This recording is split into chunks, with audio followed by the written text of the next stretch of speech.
Então, dando prosseguimento à nossa conversa, o Espiritismo assimilará sempre todas as doutrinas progressivas, de qualquer ordem que sejam essas doutrinas progressivas, chegadas ao estado de verdades práticas e saídas do domínio das utopias, sem o que o Espiritismo se suicidaria, acabaria o Espiritismo, ele seria contra ele próprio.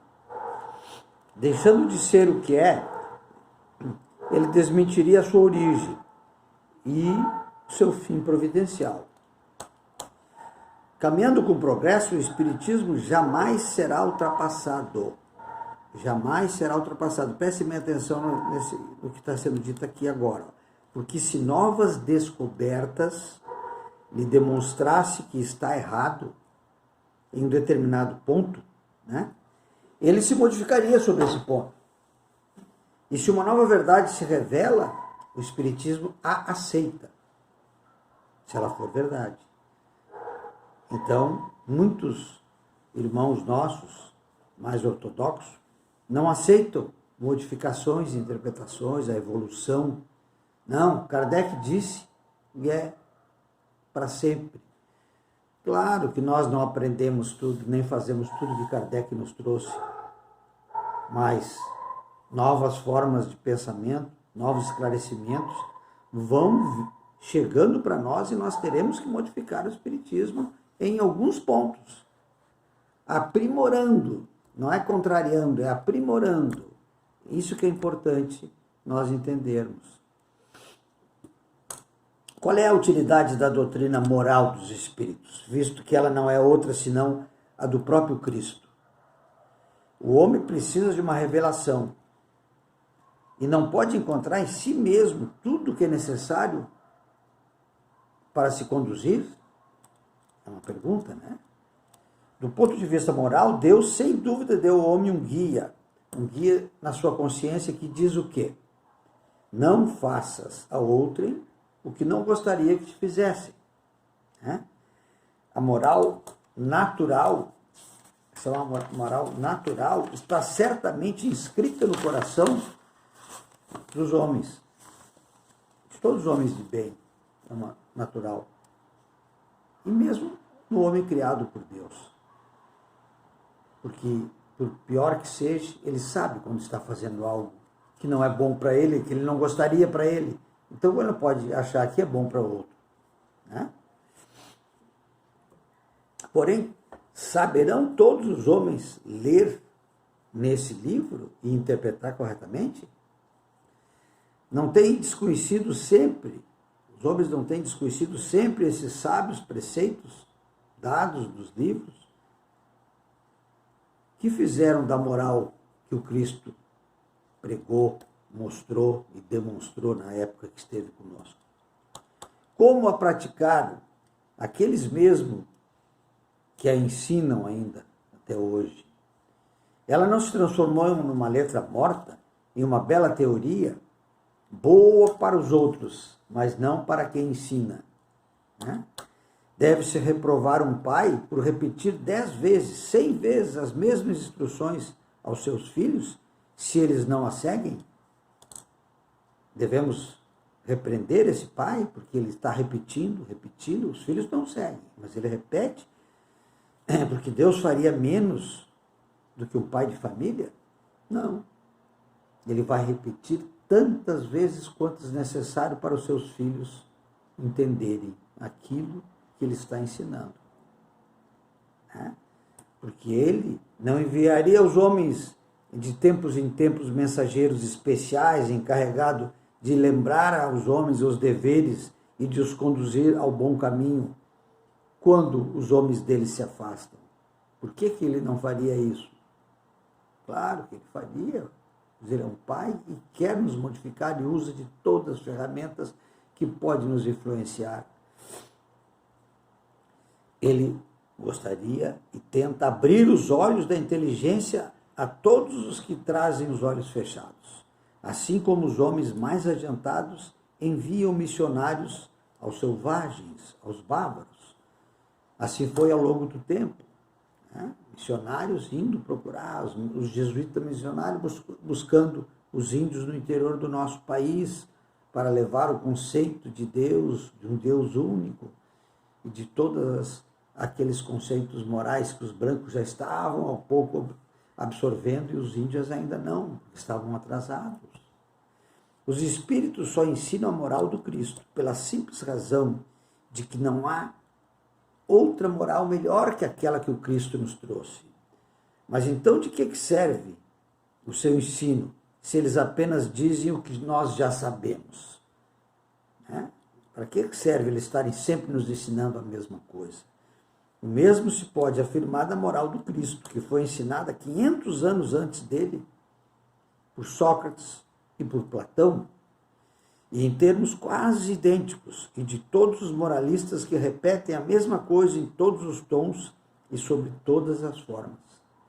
Pois bem, os espíritos vêm muito simplesmente aumentar o número dos moralistas, com a diferença de que, manifestando-se por toda parte, eles fazem-nos ouvir tanto na choupana como nos palácios, tanto pelos ignorantes como pelos instruídos.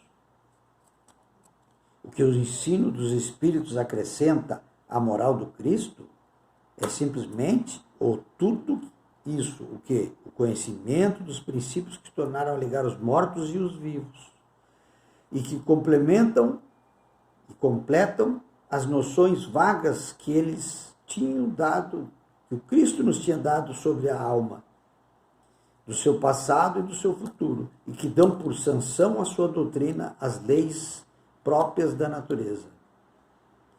Com o auxílio das novas luzes, trazida pelo Espiritismo e pelos Espíritos, o homem compreende a solidariedade que une todos os seres, compreende a caridade, a fraternidade, e torna-se assim uma necessidade social, a caridade e a fraternidade. Ele faz por convicção o que antes fazia por dever, e aí passa a fazer melhor.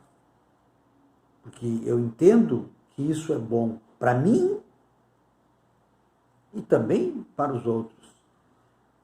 Por inteligência, eu fazer a caridade, fazer o bem para os outros, não é para ganhar algo, não. É para ser humanitário com o outro, obedecer às leis do Cristo e comigo mesmo, porque eu quero evoluir. E só assim eu posso evoluir, me tornando um homem melhor. No momento que os homens praticarem a moral do Cristo, e somente nessa situação é que poderão dizer que não precisam mais de moralistas encarnados ou desencarnados, mas então Deus também já não os enviará mais. Uma das questões mais importantes questões dentre as colocadas no início desse capítulo é a seguinte: qual é a autoridade da revelação espírita, já que ela emana de seres de limitada luzes e que não são infalíveis? Não são infalíveis. Qual é a autoridade que tem a nossa doutrina? A objeção seria grave se essa revelação só consistisse no ensino dos espíritos, se devêssemos recebê-la exclusivamente deles e aceitá-las de olhos fechados. Porém, ela fica sem valor desde o momento que o homem participa dessa revelação com o concurso da sua inteligência e do seu julgamento. E os espíritos se limitam a dar indicações das deduções que ele pode tirar da observação dos fatos. Nós mesmos, humanos, podemos observar e ver as reações nas pessoas, na natureza, nos animais irracionais e chegar a conclusões.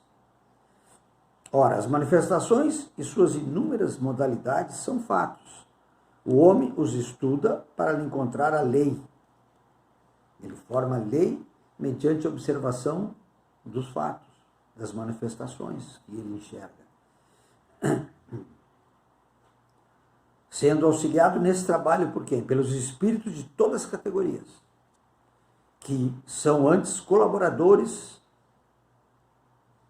do que reveladores, no sentido usual da palavra. O homem submete as declarações dos espíritos ao controle da lógica e do bom senso.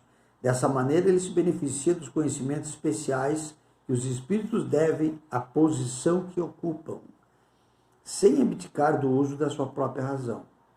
Por isso que quando vimos um irmão, nós temos que, um irmão espiritual, através do médium, nós temos que analisar, indagar, questionar, para ver se as ideias, as posições, as informações que nos trazem têm lógica e são inerentes das leis de Deus, para ver se não são espíritos zombeteiros que estão nos usando, né? Um aspecto fundamental a considerar é que, sendo os espíritos apenas as almas dos homens, comunicando-nos com eles, nós não saímos da humanidade. Humanidade encarnada como humanidade desencarnada, mas é a própria humanidade que vive no orbe deste planeta.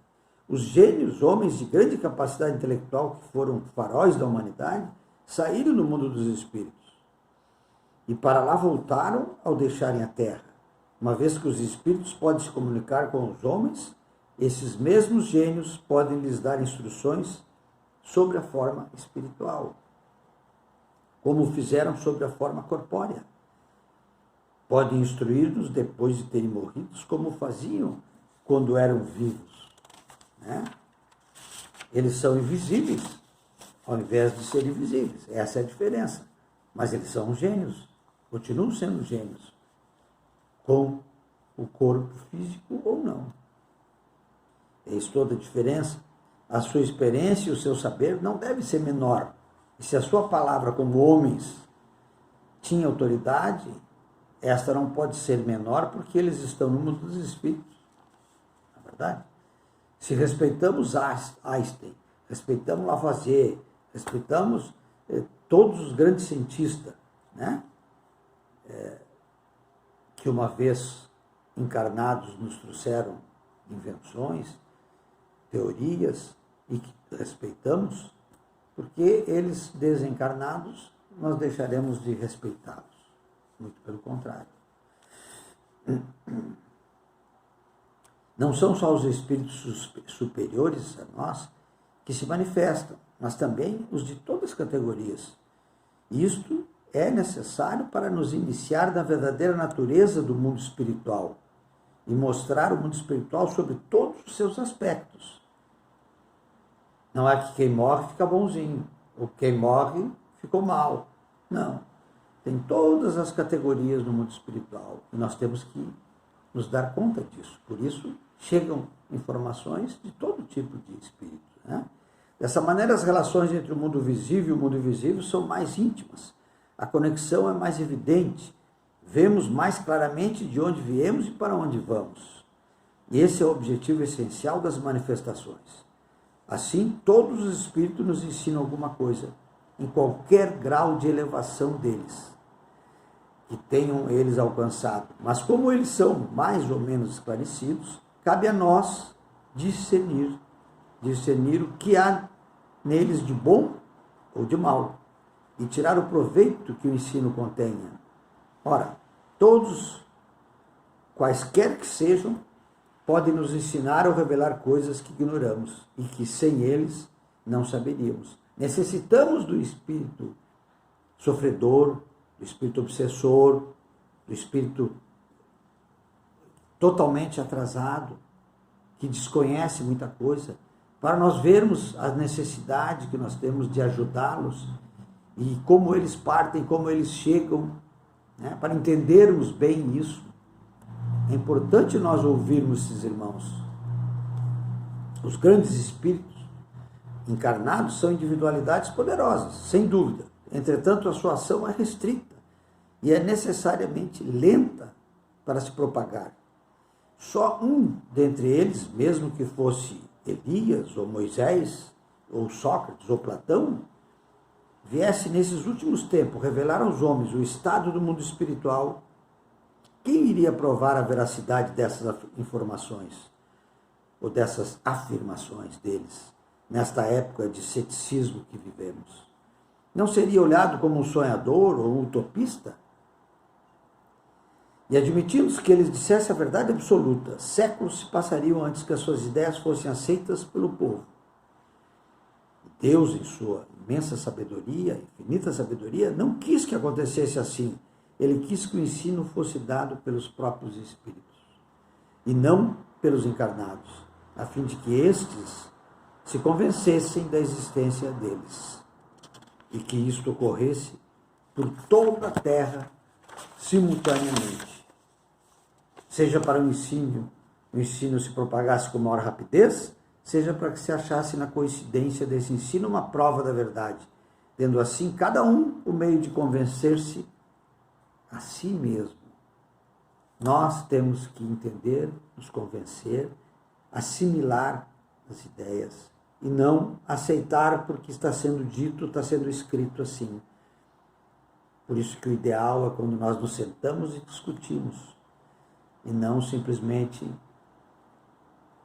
só lemos ou só ouvimos alguém. Por isso que o ideal sempre é a discussão. Da discussão, todos se alimentam e nasce uma ideia melhor. Eu vou, nesse momento, terminando por aqui, dar uma boa noite a todos, nessa terça-feira, esperando que a paz do Senhor envolva a todos nós. E que nos veremos na próxima semana. E que assim seja.